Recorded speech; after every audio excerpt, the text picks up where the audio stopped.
வரைக்கும் எத்தனையோ case deal பண்ணிருக்கேன். But this is something peculiar. இதை விட அவங்க தன்னை வேற எப்படி நிரூபிக்க முடியும்? அதைத்தான் டிராமான்னு சொல்றேன். உன் அம்மா ஒரு டிராமா குவீன். ஏய் சத்யா, நீ என்ன ரொம்ப உசு பேத்துற. எனக்கு ரொம்ப கோவம் வருது. எங்க அம்மா டிராமா பண்ணல. நிஜமாவே மனசு மாதிரி தேவியா அவங்க ஏத்துக்கிட்டாங்க அப்படின்னு நீ நம்ப அர்ஜுன். நான் தடுக்கல. ஆனா நான் நம்பணும்னு நீ ஏன் ஒத்த கால்ல நின்னு என்ன கட்டாயப்படுத்துற? இதுவே பழைய செல்வநாயகியா இருந்திருந்தா அவங்க தேவியை ஏத்துக்கிட்டே இருந்திருக்க மாட்டாங்க. கம்பெனிக்கு தேவி பேரே வச்சிருக்க மாட்டாங்க. அத புரிஞ்சுக்காம சும்மா சும்மா எங்க அம்மா டிராமா பண்ணிட்டு இருக்காங்கன்னு சொல்லாத சத்யா. அப்படியா? உங்க அம்மா டிராமா தான் பண்றாங்கன்னு நான் ப்ரூவ் பண்ணிட்டா? Okay, this is a open challenge. நீ ப்ரூவ் பண்ணி காட்டு. Okay, challenge accepted. ஓகே, நான் ப்ரூவ் பண்ணிட்டா நீ என்ன பண்ணுவ? சத்யா, நீ மட்டும் ப்ரூவ் பண்ணிட்டான்னு வையே, அப்புறம் நீ என்ன சொல்றியோ அத மட்டும் தான் நான் கேட்பேன். போதுமா? சரி, இந்த வார்த்தைய மறந்துடாத. பார்க்கலாம்.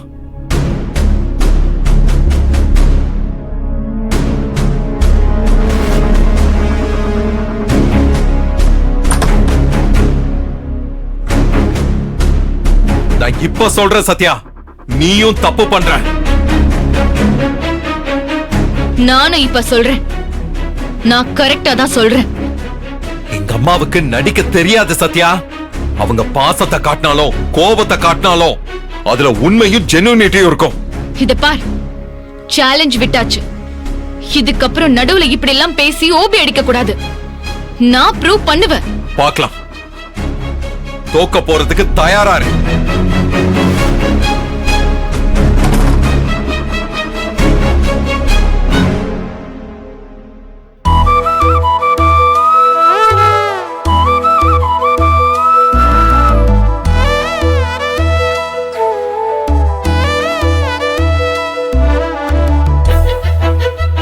செல்வா,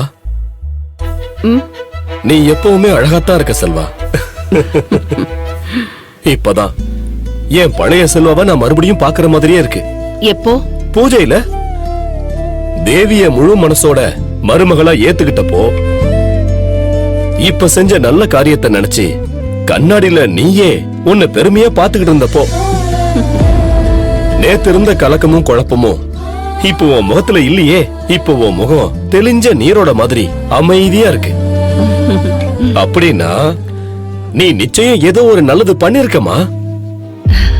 உன் தவறுக்கு நீ மன்னிப்பு கேட்டிருக்க. ஒருத்தல் உன்னை விட்டு விலகியும் இருக்கு. சந்தோஷம் உன் முகத்துல அப்படியே தாண்டவமாடுதே. பூஜையில நீ தேவி கன்ஸ்ட்ரக்ஷன் போர்டு வைக்க சொன்னது எவ்வளவு நல்ல விஷயம் தெரியுமா? அபியோட முகத்துல அப்ப வந்த மகிழ்ச்சிய நீ பாத்தியா? அடடடடா, அம்மாவே இந்த வார்த்தையை சொன்னதுல உன் புள்ளைக்கு அப்படி ஒரு உற்சாகம், யான பலம் வந்த மாதிரி அவனுக்கு இருந்திருக்கும். என் பிள்ளைங்க சந்தோஷம் தாங்க எனக்கு முக்கியம். பிசினஸ் பிசினஸ்னு பிஸியா இருந்தேன். நம்மள துவைச்சி எடுத்த வறுமையை நாம ஜெயிக்கணும். நம்மள கேவலமா பேசினவங்க முன்னாடி தலை நிமிர்ந்து வாழ்ந்து காட்டணும்னு நினைச்சேன். அந்த ஓட்ட பந்தயத்துல குடும்ப சந்தோஷத்தை எல்லாமே இழந்துட்டேன். ஆனா இனிமே அப்படி நடக்காது.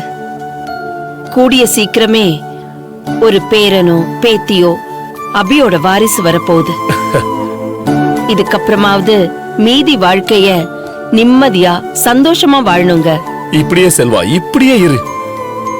இந்த மனநலதான் உனக்கு அழகு.